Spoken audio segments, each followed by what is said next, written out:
Assalamu alaikum, everybody. I'm sorry we can't be together at Halaqa today, but one of the good things about being stuck in the house is it gives you lots of time to read and listen to stories. So I thought today we could all listen to Cinderella, an Islamic tale. So this is a Muslim version of Cinderella, rewritten by Fawzia Gilani and illustrated by Shireen Adams. Bismillahirrahmanirrahim. Once upon a time, there lived a rich and noble man and a kind and beautiful lady. They had a daughter named Zahra, who was sweet and gentle and beautiful as the crescent moon. Every day, Zahra and her parents would read the Quran, and they never missed a prayer. As the months passed by, Zahra's mother became ill. Although many doctors had been called, none could find a cure, and one sad day Zahra's mother died. Father and daughter were heartbroken. "Inna lillahi wa inna ilayhi raji'un," said the father, with tears in his eyes. "Truly we belong to Allah, and to Him we will return." Zahra and her father were very sad, but they put their trust in Allah and asked Him to grant them peace and comfort.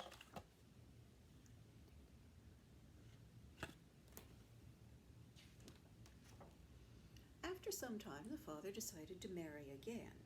He married a widow with 2 daughters. In the beginning, the new wife tried to be loving and caring, but as time went on, she saw how graceful Zahra was compared to her own daughters, and this made her jealous. She saw that while Zahra was beautiful and elegant, her own daughters were plain and clumsy. While Zahra was humble and giving, her own daughters were proud and selfish. And while Zahra was gentle and kind, the stepmother's daughters were rough and cruel. This was more than the stepmother could bear, and darkness grew in her heart. When her husband was away, the stepmother was harsh and unfair to the girl. She made Zahra do most of the housework while her own lazy daughters slept or played. But Zahra was forgiving and patient, and she never complained to her father.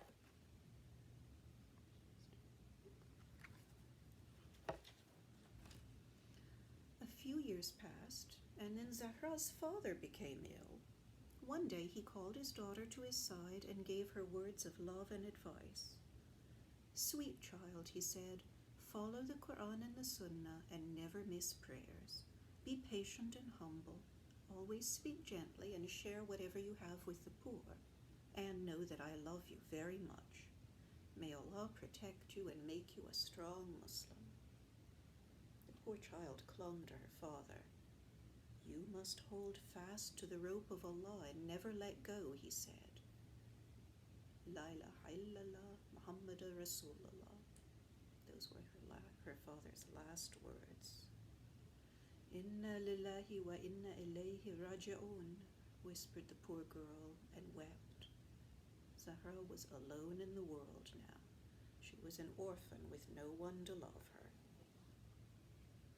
Don't worry, it gets better. After her father died, the stepmother took away Zahra's beautiful clothes and gave her old clothes and rags to wear. Then she took away her bedroom and made her sleep in the attic. From that time on, Zahra was ordered to do all the housework. One day, as the poor orphan was tending the fireplace, some cinders fell on her dress and burned holes in it. Trying to put out the cinders, she got covered in soot. Her stepsisters began to laugh at her. "Cinderella, Cinderella," they taunted her. And after that, they didn't use her real name anymore. They only called her Cinderella. There she is, getting burned by the fire. The orphaned girl felt very sad. She missed her mother and father so much. She often thought about them, and when she prayed, she would make special du'as in sujood.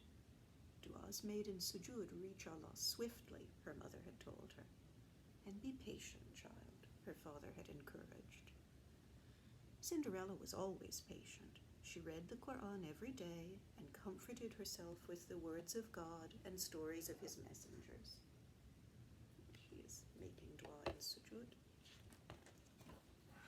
Cinderella would wake early at Fajr before sunrise and do her morning prayers.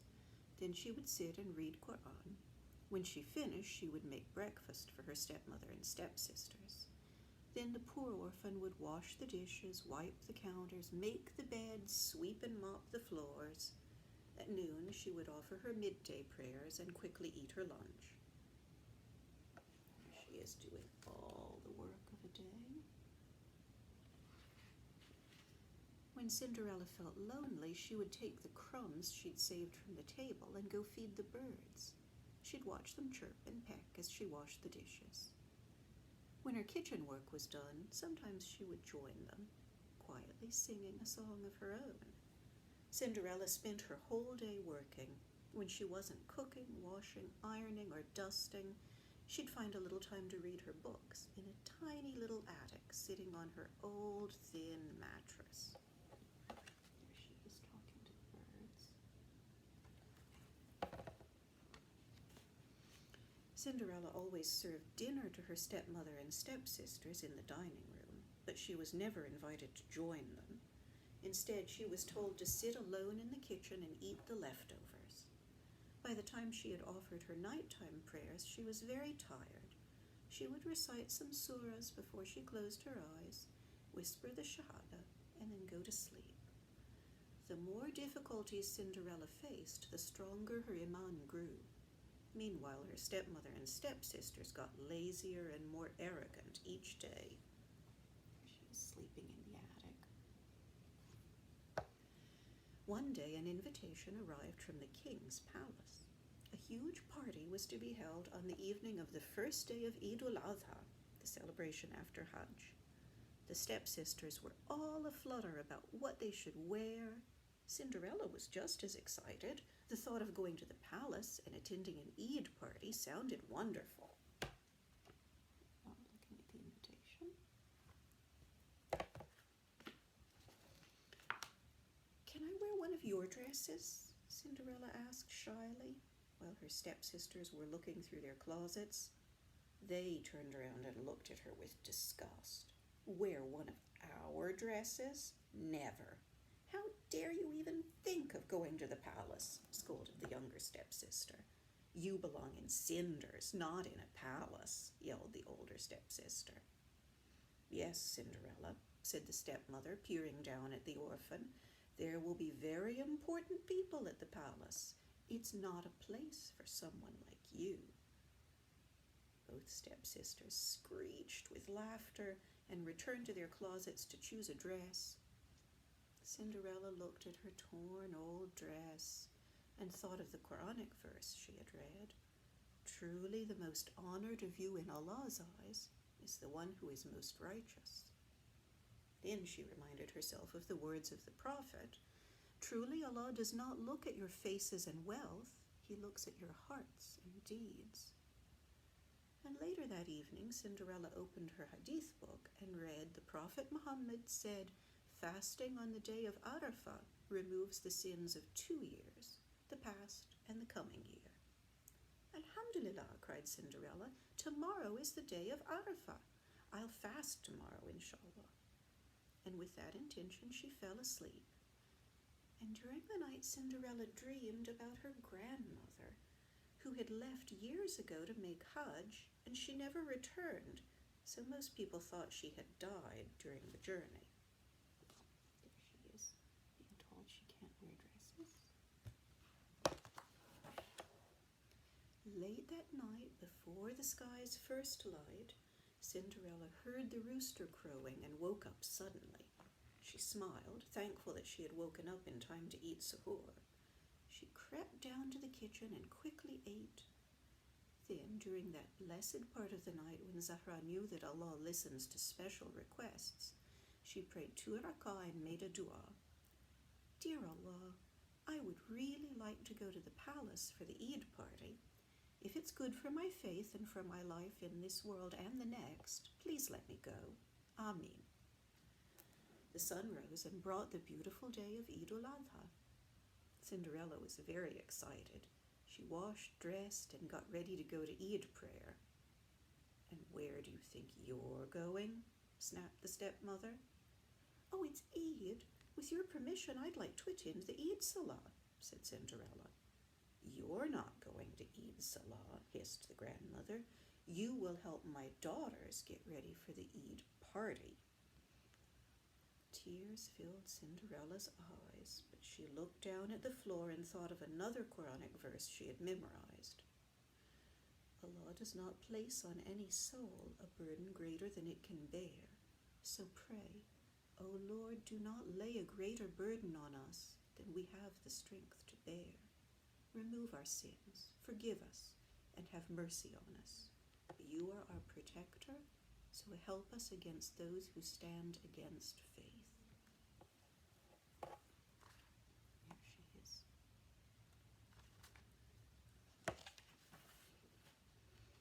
All day long, Cinderella helped her stepsisters get ready for the Eid party. She ironed their dresses, polished their shoes, went to the jeweler to get a necklace fixed. When she returned, she began to work on their hair and makeup. At last it was time for the stepsisters and stepmother to leave. Dear stepmother, Cinderella asked one more time, may I please attend the Eid party? At first the stepmother's face flushed red with rage, but then she said, very well, Cinderella, you may come after you've finished all your chores.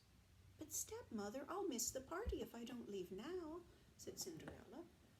Once you've finished all your chores, repeated the stepmother coldly, and only then. There she is helping them get ready. And that's all the work she has to do before she can go to the party. Cinderella stood at the door and watched them go. She felt very lonely and very sad.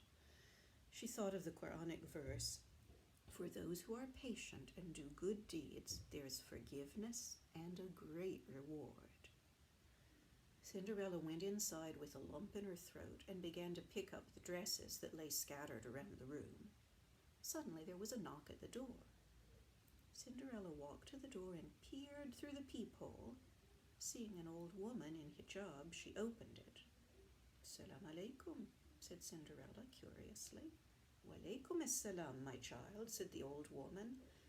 Beyond the steps, Cinderella saw a grand coach with beautiful horses and 6 attendants dressed in magnificent costumes. Mashallah, said Cinderella, looking at this splendid sight.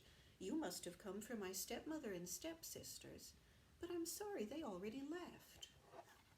Huh? Mysterious old woman.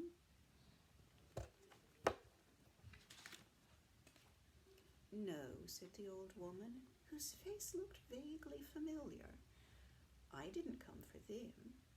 The old lady paused and continued, I came for you, dear child. Cinderella looked at the old lady and sadly shook her head. You're very kind, she stammered, holding back tears. Jazakallahu khairan, but I'm sorry I can't go. I don't have party clothes and I don't have time. I have to finish my chores. Cinderella glanced around at the mess. But please, said Cinderella as she looked into the kind eyes of the stranger, may I ask who I have the honor of addressing? Sweet Zahra, you don't recognize me, said the old woman. It's true you haven't seen me for many years, but as I look at you, I see your dear mother's face.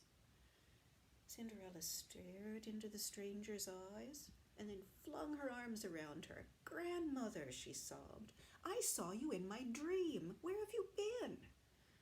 The old woman held Cinderella in her arms for a long time.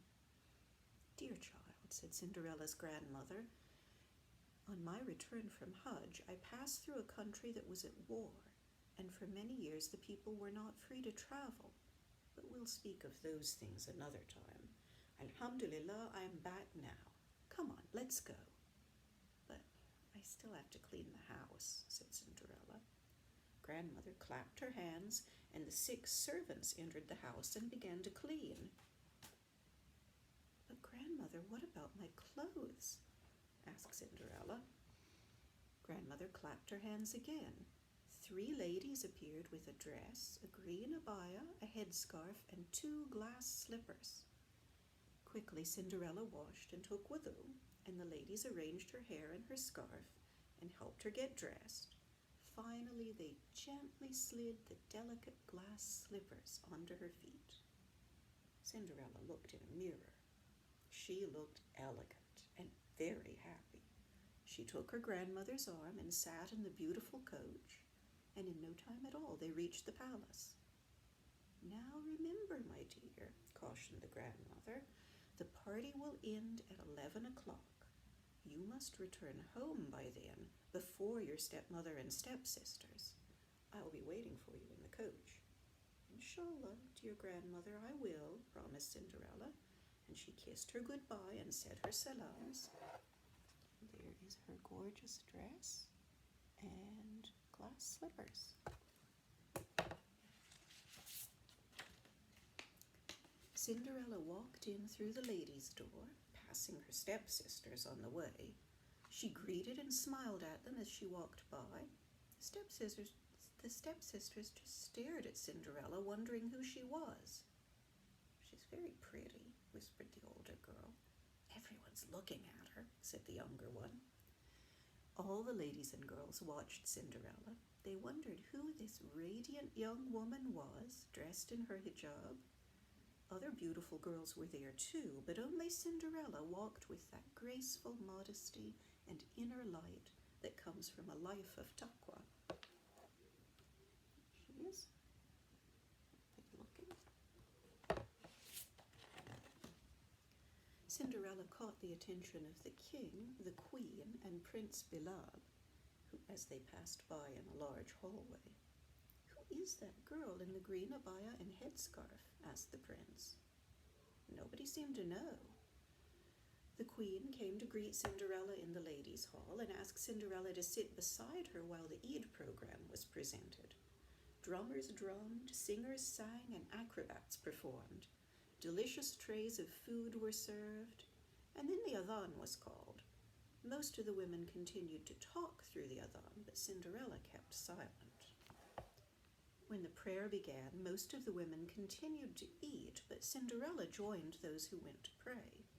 She impressed the queen with her graceful speech and behavior. Cinderella was so happy. The poor girl could not remember having had such a wonderful time.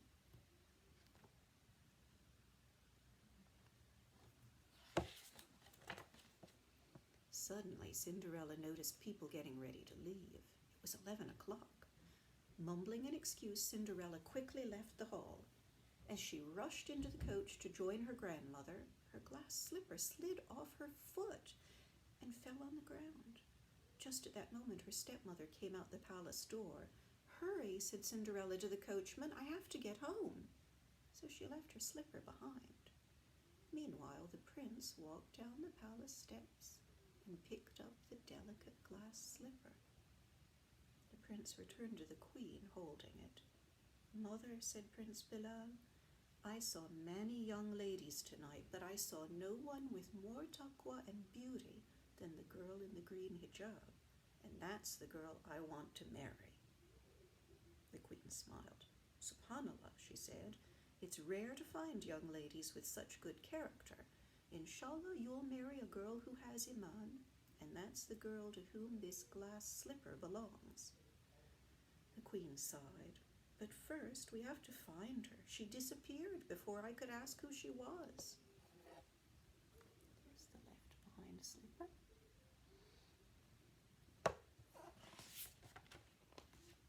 "Now, my child," said grandmother, as she helped Cinderella out of the coach, "when your stepmother arrives, you must not let her know I was here. Inshallah, I'll return tomorrow, I promise." She hurriedly kissed and hugged Cinderella and gave her salams. The grandmother quickly left with her attendants. Cinderella hid her Eid dress in the attic and put the one remaining glass slipper carefully into a wooden chest under her bed. No sooner had she done so than the stepmother and stepsisters arrived. "Oh, we met such a beautiful girl at the palace," said the stepsisters to Cinderella. She fussed over us and kept wanting to talk to us, lied the older stepsister, looking vainly at herself in the mirror. Yes, she took our hand and even wanted us to sit beside the queen, added the young stepsister, adding another lie. Mashallah, said Cinderella, I'm glad you had such a good time. There she is. The next morning, the whole town was buzzing with excitement. The king and queen had announced that their son wanted to marry the girl whose foot fitted into the glass slipper that he'd found. The queen's lady-in-waiting was to go to each home that had received an invitation and allow the young ladies of the house to try on the glass slipper. I'm sure the slipper will fit me, said the younger girl. My foot is smaller, said the older sister, so it will fit me. The stepsisters began to argue, and suddenly there was a loud knock at the door. Cinderella went to see who it was. Assalamu alaikum, said Cinderella as she opened the door. Walaikum assalam, replied the queen's lady-in-waiting. She held a chest containing the delicate glass slipper. Cinderella excused herself and hurried to the attic, and she took her glass slipper out of the chest and hid it in her apron pocket. Meanwhile, the older stepsister was the first to try on the slipper, but no matter how hard she tried, her foot was just too big. Then the second stepsister tried on the slipper, but her foot was far too wide. The queen's lady then looked around and saw Cinderella coming down the stairs. You must also try on the slipper, she said. That's absurd, said the younger stepsister. Cinderella's just our housemaid. She's just the cleaner, blurted the older stepsister. There's the lady-in-waiting, the slipper. Nevertheless, said the queen's lady, all the young women of the house have been ordered to try it on. She stepped forward and gave Cinderella the slipper. Cinderella took it and put it on her foot, and to the amazement of her stepsisters and stepmother, it fit perfectly. Then Cinderella reached into her pocket and pulled out the other slipper and slid it on her other foot. The stepsisters stood with their mouths wide open. They could hardly believe that Cinderella was the girl they had admired at the party. Stepmother grew red with anger and envy. You, she shouted, you do not have my permission to marry. Just then the doors swung open and grandmother walked in. My grandchild may not have your permission to marry, said the old woman firmly, but alhamdulillah, she has mine. The stepmother and stepsisters could only stare in astonishment.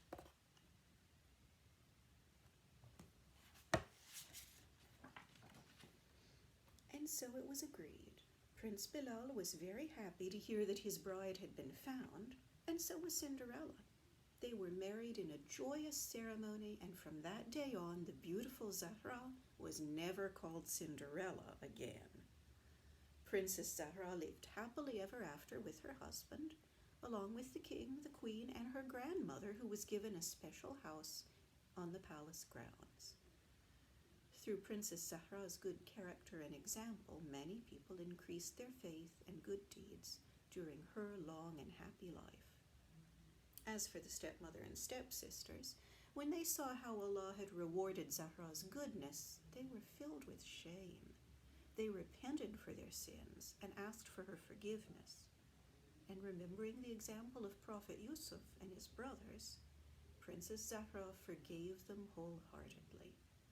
For, as Allah says, can the reward for goodness be anything but goodness?